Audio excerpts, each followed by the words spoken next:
Sinuspindi ng Malacanang ang pasok sa mga tanggapan ng pamahalaan at sa lahat ng antas ng pampubliko at pribadong paaralan bukas July 23, 2025. Bukod sa Metro Manila, mahigit 30 lalawigan na apektado ng walang tigil na pag-ulan at walang pasok bukas.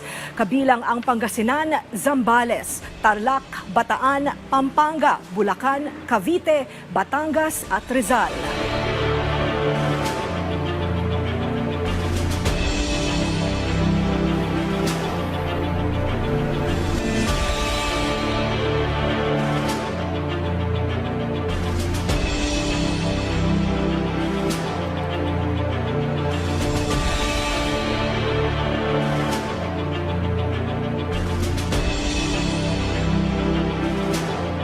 Random circular na inilabas ng palasyo, mahigpit ang bilin sa mga ahensya ng pamahalaan na maging responsable sa pagresponde sa kalamidad, health services at iba pang mahalagang pangangailangan.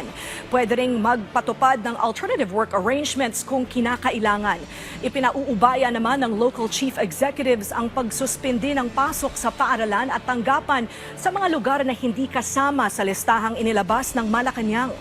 Habang nasa discretion ng mga namumuno ang pagsuspindi ng pasok sa mga pribadong tanggapan.